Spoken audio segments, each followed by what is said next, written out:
there is a real risk that we see stock markets substantially lower over the course of the summer. That risk is there and it's real. And we're a long way away from bull markets, that's for certain. But as I say, I just don't think that this commodity cycle is over. It doesn't feel to me like it's over yet. So I kind of expect, as markets go down,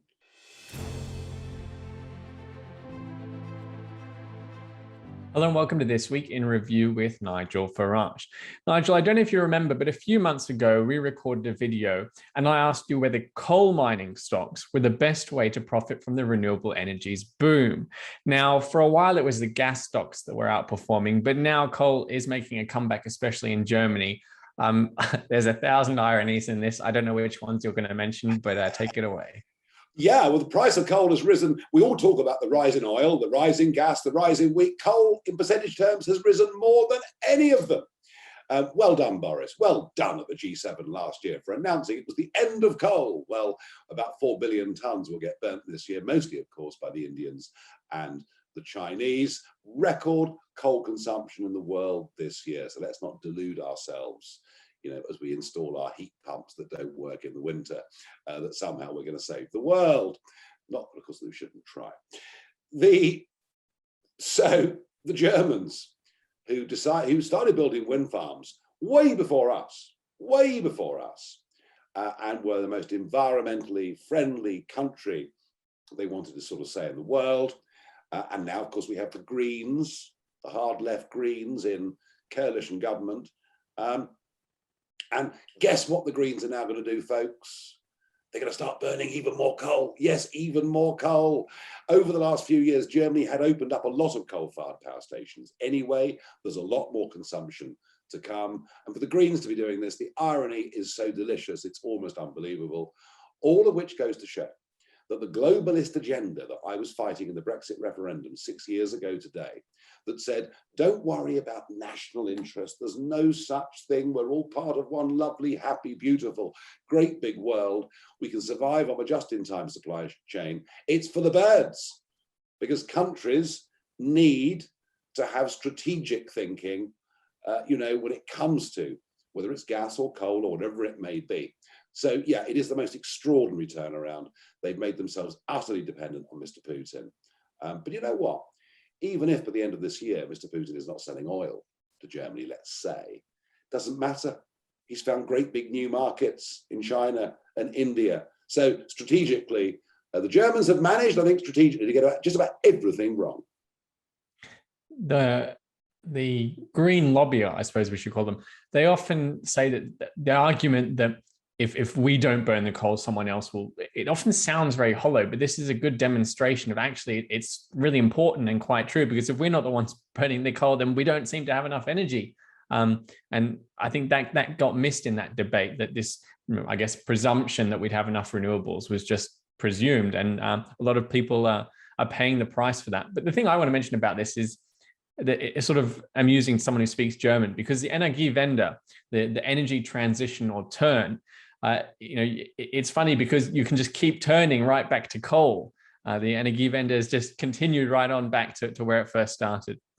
Let's move on to the strikes in the UK, which is, again, right up your alley. When we first started Fortune and Freedom, we thought, what topics are we going to cover? Well, this is exactly the sort of thing that I think your analysis is going to be really valuable on. Strikes, strikes, strikes. Why do we bother? That famous line from 40 Towers all those years ago from the Major over breakfast reading his newspaper. Yeah, interesting, isn't it? Mick Lynch, a strong, charismatic trade union leader, rather like Bob Crow, his predecessor in the RMT, making a series of demands. Now being followed by Mary Bousted, the Marxist leader of the teaching unions. The postal workers are threatening strikes. The traffic wardens are threatening strikes. You see, I knew there had to be a silver lining to this cloud somewhere. And agitation from Mick Lynch for a general strike. Now, we haven't had one of those since 1926. Look, on the one hand, nobody wants to go backwards. No one wants that. They've established their life at a level Nobody wants to go backwards. And when inflation is running at, well, 9.1, but it's going to be double digits very soon, probably next month, pay rises of 2 or 3% aren't considered very acceptable. I understand that on a human level. But what we have, I'm afraid, with the RMT, we're back to that Peter Sellers film, I'm All Right, Jack, that many of you might have watched. It's demarcation. It's a 35-hour working week. Why?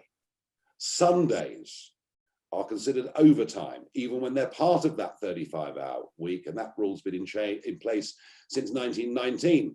So what the RMT should be thinking is, thank you, government, for bailing us out with £16 billion during the course of the pandemic. The rail passenger numbers are down significantly, somewhere between 25 and 40%. Numbers are down. What they should be thinking is, gosh, we're lucky we got jobs at all, given the state the railway industry is in. And what we know we have to do is up our productivity, and in line, maybe then management could give us 7%. So I think that the unions are behaving in a way that is just not fit for purpose in the 21st century. They're very much in the grip of the left. Again, they're not as powerful as they were. Where does this end? I'm not sure. I'll tell you why. That rail strike did not have the impact that they expected it to. Why? Many firms have adjusted to working from home if necessary. As left, the drivers weren't on strike, so 20% of trains, not in Scotland and Wales, the West Country, but into London, 20% of trains did run. So it's not had the impact that they thought it would have. The government is holding firm on this. And I have to say, actually, the government has to hold firm, because what we did learn in the 70s was once that disease of inflation is set, it's spiraling wages that keep it going and going and going. So I think actually the government are in the right place on this. There is considerable sympathy for the rail workers, particularly among young people. Some of that polling is quite interesting. But if Lynch is prepared to tear up the rules to increase productivity, then they should get something approaching that 7%. If he's not, forget it. Forget it. Yeah, my fault. And this gets to the heart of the productivity problem that exists within the UK, and an even bigger problem that I'm looking at, Nick, and it really is, I haven't quite worked it through yet, but there are 5.3 million people of working age not working. Boris can tell you that he's blue in the face at every question time. It's a record low unemployment. It's a delusion.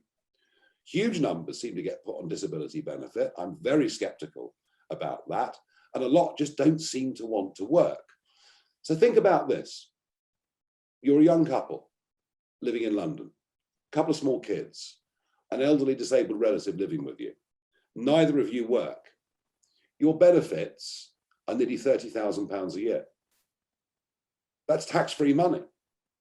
So if you're on a low-paid job, why work? And I think we're back to this trap. And I think it's worse than ever. And when Sunak has said this week, Sunak, who by the way is our socialist chancellor, who believes in high tax spend and redistribution, when Sunak says next year that benefits and pensions will rise by 10%, but wages by 2 to 3%, what message is that? So we're almost beginning to disincentivize people at the lower end of the income scale from working at all. And that is linked closely to the productivity problem that exists. I mentioned it with the RMT, but it's more broadly there within the economy. It's also linked to immigration, because we've got a job shortage, and yet immigration is running at record levels. As I say, I haven't quite got to the bottom of all of this, but somewhere there is a rot in the UK economy that needs to be addressed. It's not just the UK, as far as I can tell. It seems to be quite international. But I want to see if I've got my history timeline right here.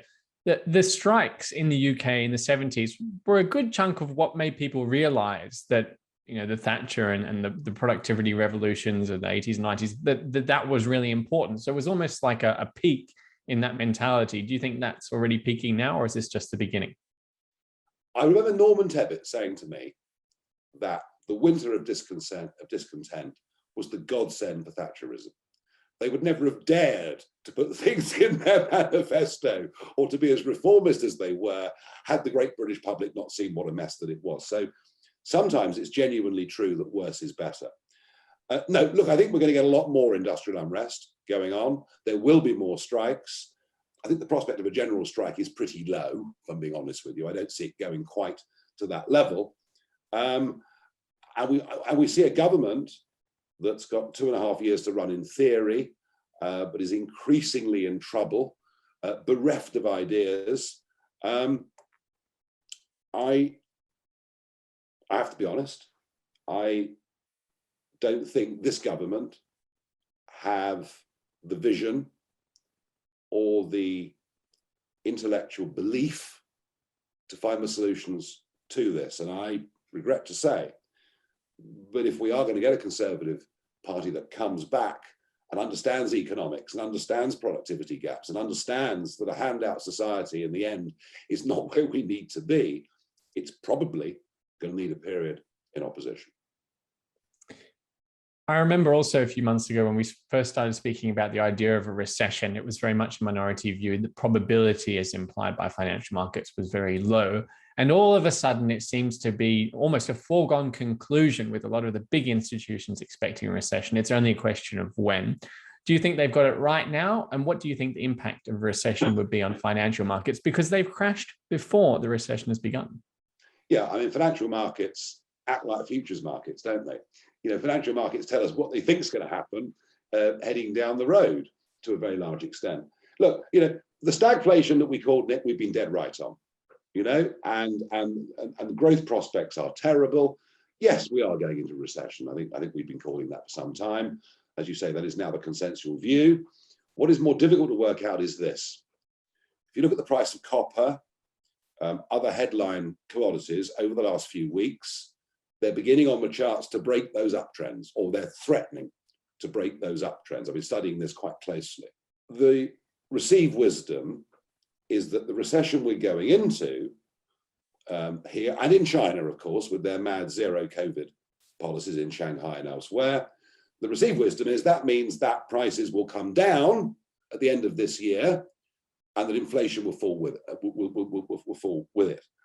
I'm just not quite so sure about that, because I don't think the shocks from Ukraine and Putin have fully played out yet.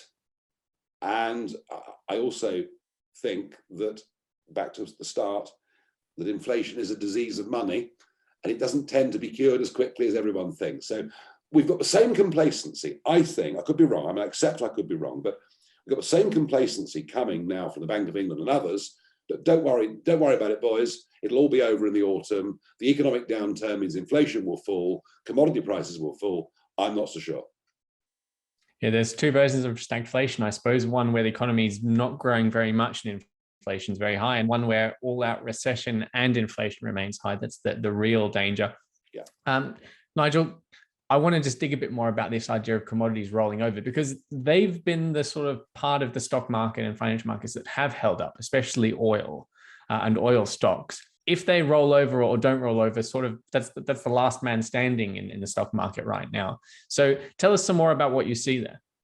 Well, yes, of course. I mean, the fall that we've seen in the stock market has been in tech predominantly. Big percentage falls in tech. The indices have held up at remarkably high levels. And as you say, that's because there's so much mining stock, etc., in, you know, FTSE, for example, or other indices. Look, you know, there is a real risk that we see stock markets substantially lower over the course of the summer. That risk is there and it's real.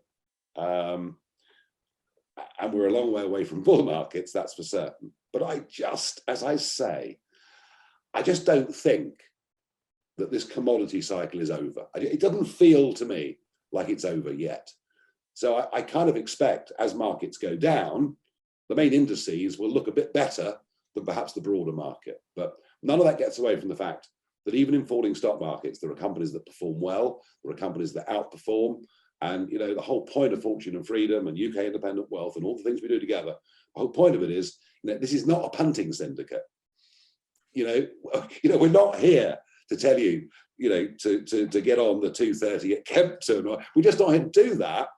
We're here to help people build their own investment portfolios. Yes, with little bits of high risk in it, But overall, we're here to help people get invested in good companies that pay dividends, that don't have huge debt overhangs, that actually make things that they sell to customers. So I don't think our strategy changes at all. We're still looking for good value companies, well-run companies, and these, if we do get a setback, these will represent, for the longer-term investor, very good opportunities. For those viewers who agree with your suspicions that commodities might hold up because of inflation, we're going to have a lot of new content and ideas coming from a colleague of ours, Jay Russell, in the next few weeks. So keep an eye open for that. Thanks very much for watching. And Nigel, thanks for joining us.